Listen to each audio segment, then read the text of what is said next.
بالله من الشيطان الرجيم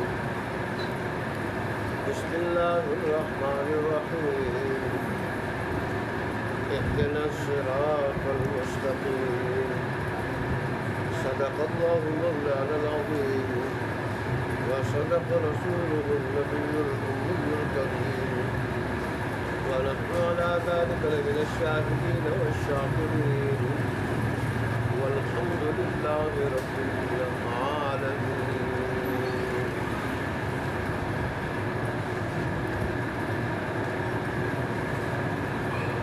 گزشتہ دنوں میں پہلے اللہ تبارک و تعالیٰ کی حمد و ثنا بیان ہوئی تھی.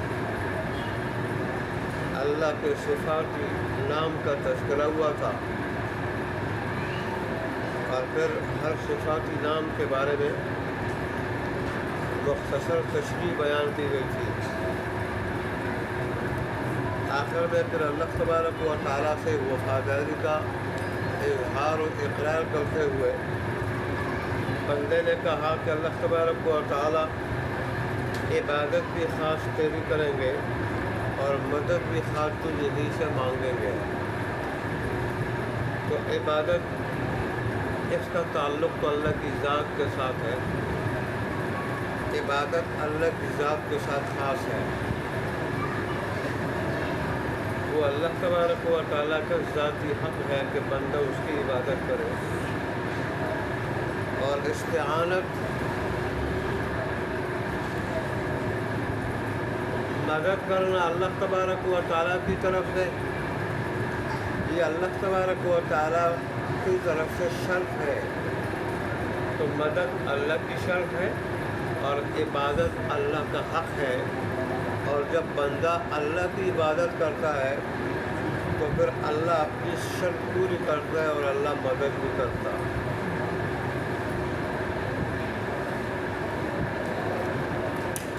ایک واقعہ لکھا ہے تفسیر دروس القرآن والے نے کہ عرب کے ایک دیہاتی آیا رسول اللہ صلی اللہ علیہ وسلم کے روزے مبارک پہ آیا. اس نے وہاں نماز پڑھی اور ساتھ اونٹ کی شکل میں سواری تھی. وہ سواری بار باندھی، مسجد سے باہر باندھی، نماز سے بڑے اطمینان کے ساتھ نماز ادا کی اور نماز سے جب فارغ ہوا نکلا دیکھا اونٹ غائب ہے.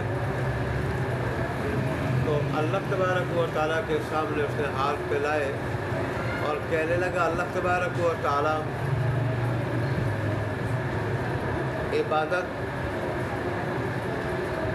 عبادت جو میری طرف سے شرط تھی بندے کی طرف سے وہ میں نے پوری کی. اب عبادت میں مدد کرنا یہ تیری طرف سے شرط ہے. میرے رب اب اپنی شرط تو پوری کر دے. میں نے اپنی شرط پوری کی، عبادت تیری کی. اب تیری شرط یہ ہے کہ میں مدد کرتا ہوں جو میری عبادت کرتا ہے، خالص میری عبادت. تو اللہ تبارک و تعالیٰ اب اپنی شرط پوری کر دے، میری مدد کر دے اور میرے اونٹ کو واپس کر دے. چنانچہ ابھی وہ دعا کر ہی رہا تھا کہ ایک ایسا آدمی جس کا ایک بازو کٹا ہوا تھا، وہ ایک بازو سے جو اس کا صحیح سالم تھا دوسرے بازو سے اس کے اونٹ کو پکڑ کے اس کی طرف لا رہا تھا. انسان اگر اللہ کی عبادت پورے اخلاص سے کرنے والا ہو، اللہ کی ذات پہ یقین ہو، تو پھر اللہ تبارک و تعالیٰ اپنے وعدے پورے کرتا ہے. اور اللہ نے قرآن میں بڑی وضاحت سے فرمایا ہے کہ یا ایھا الذین آمنوا، ایمان والو، استعینوا بالصبر والصلاۃ، تم میری مدد حاصل کرو. کس چیز سے حاصل کرو؟ صبر سے اور نماز سے. مجھ سے مدد مانگو، میری مدد حاصل کرو. تو کس چیز سے حاصل کرو؟ صبر سے اور نماز سے. نماز ایسی چیز ہے اس سے اللہ کی طرف سے مدد ہوتی ہے. اور دیہاتی کو یقین تھا اللہ کے وعدے پہ، اللہ کی شرط پہ. جب اس نے اس یقین کے ساتھ اللہ سے دعا مانگی تو اللہ نے ایک ایسے آدمی کے ذریعے کہ اس کا ایک بازو کٹا ہوا تھا، اس کا اونٹ اس کی طرف واپس کر دیا۔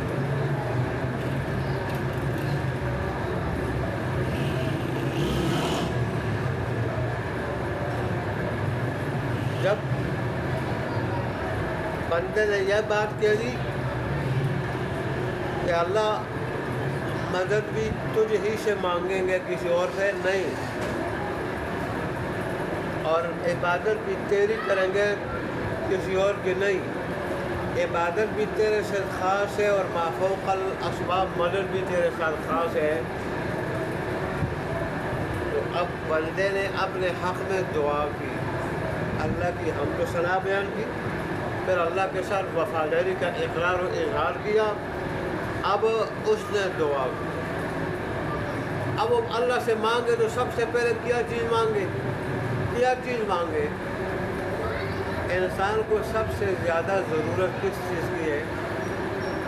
اللہ سے مانگے تو کیا مانگے؟ یار یہ ایسے جہان میں رہ رہے وہ بے شمار چیزیں ہیں، بے شمار چیزیں اس کے ارد گرد پھیلی ہوئی ہے۔ یہاں بھی اللہ تبارک و تعالیٰ نے خود رہنمائی فرمائی کہ مجھ سے مانگو تو ہدایت مانگو، ہدایت مانگو، سیدھے راستے کی طرف ہدایت مانگو۔ سیدھا راستہ کیا ہے؟ اسلام، دین حق اور اللہ کی توحید، یہ سیدھا راستہ جو اللہ تبارک و تعالیٰ نے اس آخری امت کو اسلام کی شکل میں، دین برحق کی شکل میں، کامل دین کی شکل میں عطا کیا۔ اس لیے تو اللہ نے فرمایا ان الدین عند اللہ الاسلام، بلا شبہ دین اللہ کے نزدیک اسلام ہی ہے۔ ومن یبتغی غیر الاسلام دینا فلن یقبل منہ، اور جو دین اسلام کے علاوہ کوئی اور دین تلاش کرے گا تو ہرگز اس سے قبول نہیں کیا جائے گا۔ وَهُوَ فِي الْآخِرَةِ مِنَ الْخَاسِرِينَ، اور آخرت میں وہ نقصان اٹھانے والوں میں ہوگا۔ پھر انسان کی جب اللہ نے خود رہنمائی فرمائی کہ آپ کی سب سے بنیادی اور پہلی ضرورت جو ہے اور پہلی جو چیز مانگنی چاہیے اللہ سے، سب سے پہلے وہ ہدایت کی دعا مانگنی چاہیے۔ یہ لفظ ہدایت جو ہے نا، اہدنا کا لفظ، اہدنا کا، اور ہدایت جو اہدنا میں مضمر ہے، یہ بڑا جامع لفظ ہے۔ جب انسان نے اللہ سے ہدایت مانگی تو ہدایت کے جتنے ذرائع ہیں وہ مانگے۔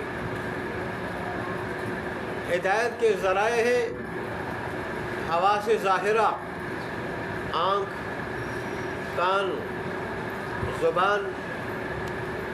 کان سے سنتا علم کی بات ہے، کان سے سنتا علم کی بات ہے استاد سے، بڑے علماء سے۔ آنکھ سے دیکھتا علم کی بات ہے، زبان سے پوچھتا ہے، بڑے علماء سے، اساتذہ سے پوچھ رہا ہے علم کی بات ہے زبان سے، اور اس طرح ہاتھ سے ٹٹولتا ہے اور ناک سے سونگھتا ہے۔ اس سے بھی بہت ساری چیزیں معلوم ہو جاتی ہیں علم سے متعلق۔ تو جب ہدایت کی بات کی تو گویا اس نے ہدایت کے سارے ذرائع کا سوال کیا، حواس ظاہرہ کا بھی، جو آنکھیں ہیں، کان ہے، زبان ہے، ہاتھ ہے، پاؤں ہے، ناک ہے، اور اس طرح حواس باطنہ، حواس باطنہ، وہم ہے، حس مشترک ہے، قوت متفکرہ ہے، وہم ہے، خیال ہے، یہ قوت باطنہ ہے۔ اس کے ذریعے بھی انسان بہت کچھ حاصل کرتا۔ یہ جو ہمیں آواز آتی ہے اور فوراً ہم پہچان لیتے ہیں کس چیز کی آواز ہے، اور چیز میں بھی پھر کون ہے، ٹھیک، فوراً ایک آن الفان، یہ وہ جو قوائے باطلہ ہے ان کے ذریعے انسان کرتا۔ پھر ہدایت حاصل ہوتی ہے انبیاء کے ذریعے۔ تو گویا انبیاء کا بھی سوال کیا، اللہ نے وہ سلسلہ جاری کیا۔ ہدایت کا ایک ذریعہ کتابیں بھی ہیں، آسمانی کتابیں، تو گویا اہدنا کے ذریعے سے کتابوں کا بھی سوال کیا۔ لانے والے فرشتے بھی ہیں، لانے والے فرشتے بھی ہیں، تو ان فرشتوں کا بھی سوال کیا۔ ایک ہدایت کی بات کی، اور یہ ایسا جامع معنی سوال ہے کہ اس کے ذریعے بہت ساری چیزیں اللہ سے مانگی۔ ہندو اور عیسائی بعض لوگ سوال کرتے ہیں، غلط قسم کے اعتراض کرتے، تنقید کرتے ہیں کہ مسلمان ساری زندگی ہدایت کا سوال کرتے ہیں، تو پوری زندگی ان کو ہدایت نہیں ملتی کیا؟ پوری زندگی کو ہدایت نہیں ملتی، پوری زندگی مرتے دم تک ہدایت کا سوال کرتے ہیں۔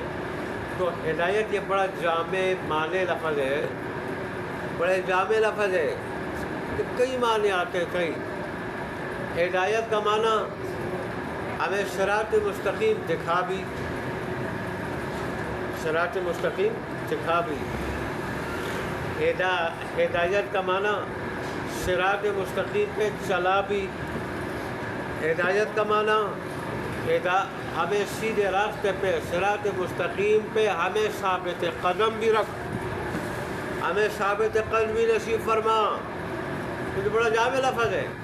مسلمان صرف ساری زندگی ہدایت اللہ سے نہیں مانگتا، خود اسلام ہدایت ہے، خود ایمان ہدایت ہے۔ مسلمان جو ہدایت کا سوال کرتا ہے تو اس پہ ثابت قدمی کا سوال کرتا ہے، اور اللہ مرتے دم تک چلائے رکھ، ثابت قدم رکھ، اس کا سوال کرتا ہے۔ استقامت بہت بڑی چیز ہے، جس کا دوسرا نام کیا ہے؟ ثابت قدمی۔ ثابت ہے ایک آدمی اگر سیدھا راستہ اختیار کر لیتا ہے، اس پہ استقامت اس کو نصیب نہیں ہوتی، تو وہ گمراہ ہو جاتا ہے۔ وہ دوبارہ کافر ہو سکتا ہے، مرتد ہو سکتا ہے، مشرک ہو سکتا ہے، مرتد ہو سکتا ہے، وہ نفاق کی شکل میں مرتد ہو سکتا ہے۔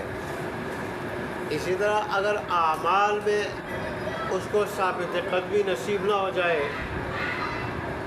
سیدھے راستے کی طرف، تو اعمال میں ریاکاری آ سکتی ہے، اور جہاں کفر سے سارے اعمال برباد ہو جاتے ہیں، جہاں شرک سے سارے اعمال برباد ہو جاتے ہیں، جہاں نفاق سے سارے اعمال برباد ہو جاتے ہیں، وہاں ریاکاری سے بھی سارے اعمال برباد ہو جاتے ہیں۔ اس لیے انسان جب اہدنا کا سوال کرتا ہے، یہ بڑا جامع معنی سوال ہے، جہاں یہ اللہ تبارک و تعالیٰ سے یہ مانگتے ہیں اللہ مجھے سیدھا راستہ دکھا دے، سیدھا راستہ دکھا دے۔ اس کو عربی میں ارات الطریق کہتے ہیں، راستہ دکھا دینا۔ اور اس کا ایک معنی ہے مجھے سیدھے راستے پہ چلا دے، میرا ہاتھ پکڑ کے مجھے چلا کے منزل مقصود تک پہنچا دے، یہ مطلب ہے۔ اس کو ایصال الی المطلوب کہتے ہیں، مطلوب تک، منزل مقصود تک پہنچا دینا۔ لیکن ایک لفظ ہے کتنا جامع ہے، وہ حکیم ذات ہے، علیم ذات ہے، اس کے پاس الفاظ کی کیا کمی ہے، اور پھر علوم و معارف کے سمندر سمود ایک لفظ میں، تو اس کے پاس اس کی کیا کمی ہے۔ ہدایت کی دو قسمیں، ایک ارات الطریق، دور سے راستہ دکھا دینا، بھئی وہ راستہ فلانی جگہ تک جاتا ہے، اور ایک ہے منزل مقصود تک پہنچا دینا۔ ایک دوسری قسم ہے ہدایت کی ایصال الی المطلوب، منزل مقصود تک پہنچا دینا، یہ افضل ہے۔ یہ کیا ہے؟ افضل ہے، اور زیادہ پائیدار ہے، سیدھے راستے تک، منزل مقصود تک پہنچانے والا ہے۔ تو یہ دوسری قسم ہدایت کی زیادہ افضل ہے۔ جیسے کہ آدمی دور سے دکھا دے بھی وہ فلانا راستہ فلانی جگہ تک جاتا ہے، آدمی آگے غلط ہو سکتا ہے، کہیں پھر اس کو شبہ ہو سکتا ہے، لیکن جو آدمی کہے میرے پیچھے آؤ، میرے ساتھ آؤ، اور وہاں تک پہنچائے، یہاں جو ہے نا وہ گم ہونے کا کوئی اس میں کوئی خطرہ نہیں گم ہونے کا، تو اس کو کہتے ہیں آدمی ایصال الی المقصود، منزل مقصود تک پہنچا دینا۔ ایک لفظ ہے اہدنا، اس کے تینوں معنی ہیں، تینوں معنی. یہ لفظ بڑا جامع ہے. اہدنا کی معنی اللہ ہمیں سیدھا راستہ دکھا بھی. گمراہی کے راستے کو کوئی حق راستہ نہ سمجھ لے, سیدھا راستہ نہ سمجھ لے, سیدھا راستہ ہمیں دکھا بھی. اور اہدنا کے معنی اس پہ ہمیں چلا بھی اور منزل مقصود تک پہنچا دے. ایسا نہ ہو کہ جنت کے بجائے کہیں اور پہنچ جائے, جہنم پہنچ جائے. اور ہمیں اس پہ ثابت قدم بھی رکھے. اللہ اکبر. یہ ایسی جامع معنی دعا ہے. اللہ اکبر. لیکن ظاہر ہے اللہ تبارک و تعالیٰ نے ہدایت کے جتنے ذرائع اختیار کیے, ہمارے اس دور میں اب انبیاء تو نہیں ہیں, انبیاء تو نہیں ہیں. ہمارے دور میں اب علماء ہیں. یہ جو علماء کو اللہ تبارک و تعالیٰ کے نبی صلی اللہ علیہ وسلم نے فرمایا العلماء ورثۃ الانبیاء, یہ علماء انبیاء کے وارث ہیں, جانشین ہیں. تو کس چیز میں؟ دین سکھانے میں, دین سکھانے میں اور حق راستہ بتانے میں, حق راستہ بتانے میں, دین سکھانے میں.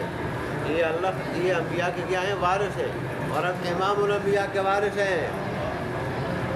تو ظاہر علماء کی صحبت میں, علماء کی مجالس میں رہیں گے, علماء کی صحبت میں, علماء کی مجالس میں رہیں گے.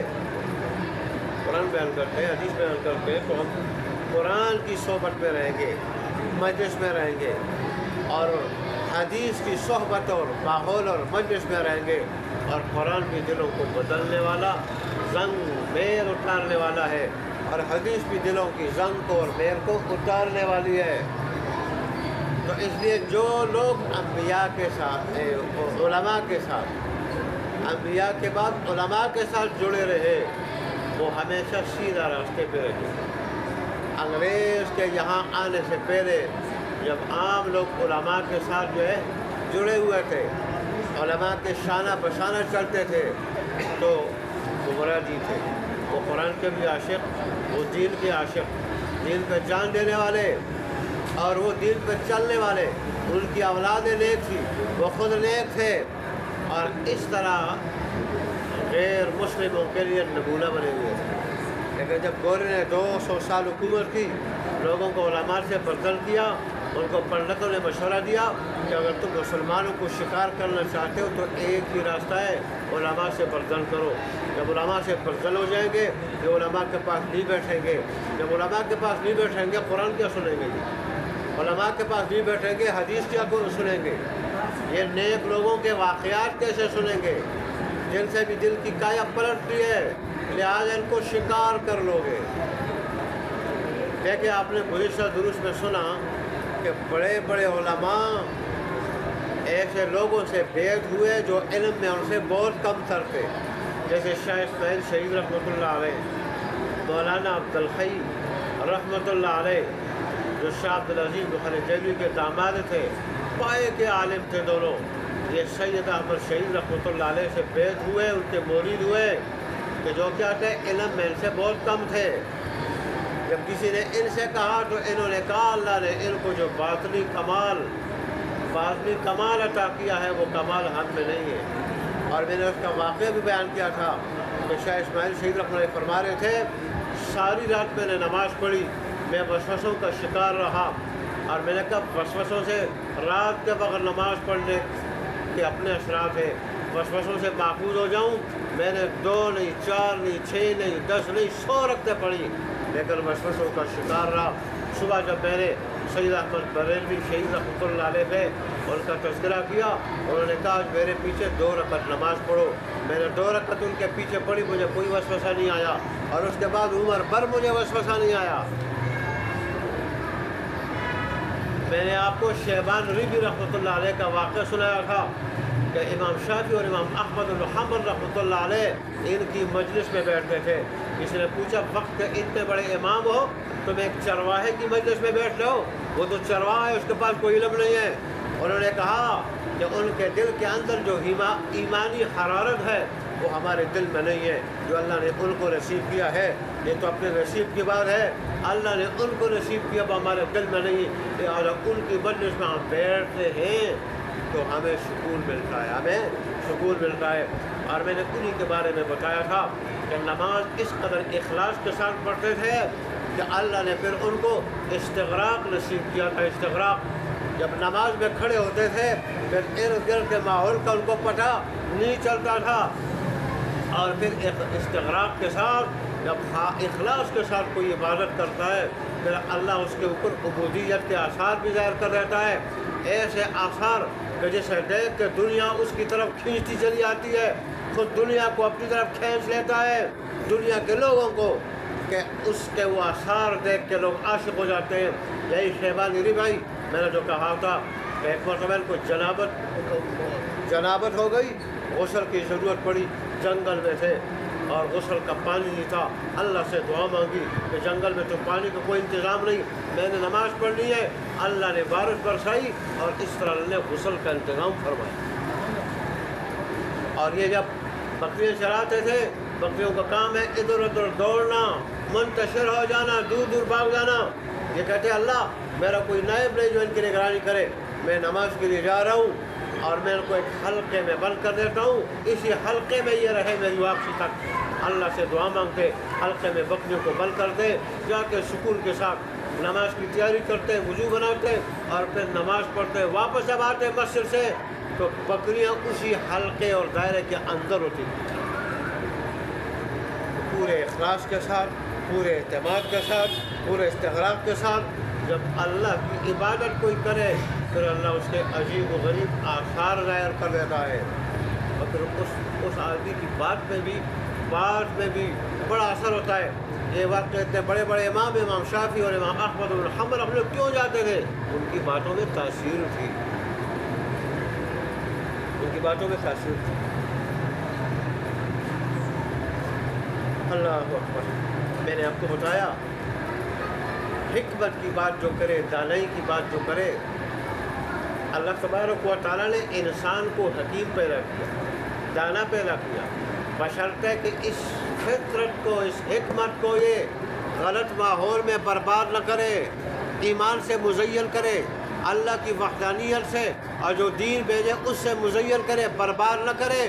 تو اللہ نے اس کو دانا پیدا کیا۔ اللہ خود حکیم ہے اور حکمت کی باتوں کو پسند کرتا ہے۔ لقمان حکیم تو مسلمان تھے، اللہ نے غیر مسلمہ ملکہ بلقیس جب اس نے حکمت و دانائی کی بات کی، درباریوں نے جوش سے کہا کہ ہم نے سلیمان علیہ السلام کے ساتھ ٹکر لینی ہے، تو بلقیس نے ہمیں اللہ نے قوت دی ہے، ہمیں پاور دی ہے، اللہ نے ہم سپر پاور ہیں۔ اس نے کیا دانائی کی بات کی جو اللہ نے قرآن میں محفوظ کی، قرآن میں محفوظ کی کہ دیکھو جنگ کوئی اچھی چیز نہیں، بادشاہ جب کسی ملک میں داخل ہوتے ہیں تو اس ملک کو تباہ و برباد کر کے رکھ دیتے ہیں اور وہاں کے معزز لوگوں کو ذلیل کر کے رکھ دیتے ہیں، اور پھر کہنے لگی وَكَذَلِكَ يَفْعَلُونَ، ان کا مزاج ایسا ہے، بادشاہوں کا مزاج ایسا ہوتا ہے، وہ اسی طرح کرتے ہیں۔ جنگ کوئی اچھی چیز نہیں۔ اللہ نے غیر مسلم ہونے کے باوجود جب حکمت دانائی کی، سمجھداری کی بات کی، اللہ نے قرآن میں اس کا ذکر کیا، إِنَّ الْمُلُوكَ إِذَا دَخَلُوا قَرْيَةً أَفْسَدُوهَا وَجَعَلُوا أَعِزَّةَ أَهْلِهَا أَذِلَّةً وَكَذَلِكَ يَفْعَلُونَ۔ وہ تو پھر بھی انسان تھی، ایک کیڑا اگر اس قسم کی دانائی کی بات کرے، دوسرے کی خیرخواہی، ہمدردی ہے، مسلمان کی، انسان کی خیرخواہی کی بات کرے، یہ اللہ کو بہت پسند ہے۔ ایک چیونٹی نے خیرخواہی کی بات کی دوسری چیونٹیوں کی کہ اپنے بلوں میں، اپنی بلوں میں گھس جاؤ، کوئی سلیمان علیہ السلام کا لشکر تمہیں پامال نہ کرے۔ اللہ نے اس کو بھی قرآن میں نقل کر دیا اور پوری ایک سورت اس کے نام پر۔ تو اللہ کے نزدیک سب سے دانائی کی بات دوسرے کی خیرخواہی، دوسرے کی ہمدردی۔ اگر دنیا کی ہو وہ اتنی اللہ کو پسند ہے کہ چیونٹی کے منہ سے نکلی ہوئی اللہ نے روٹ کی، اور اگر وہ آخرت کی ہو پھر اللہ کو وہ کتنی محبوب ہوگی اسی وجہ سے تو اللہ نے ہمیں بہترین امت کا خطاب کیا ہے. بہرحال اللہ تبارک و تعالیٰ ہمیں عمل کرنے کی توفیق عطا فرمائے. وآخر دعوانا الحمدللہ رب العالمین. الحمدللہ رب العالمین والصلاة والسلام علی رسولہ محمد وعلی آلہ وصحبہ اجمعین. ربنا ظلمنا انفسنا وان لم تغفر لنا وترحمنا لنكونن من الخاسرین. ربنا اتنا في الدنيا حسنة وفي الآخرة حسنة وقنا عذاب النار. اللهم انك عفو كريم تحب العفو فاعف عنا يا مولانا. اللهم انا نعوذ بك من فتن المحيا والممات. اللهم انصر الاسلام والمسلمين. اللهم اعز الاسلام والمسلمين. اللهم انصر من نصر دين محمد صلى الله عليه وسلم واجعلنا منهم. اللهم انصر من خذل دين محمد صلى الله عليه وسلم ولا تجعلنا منهم.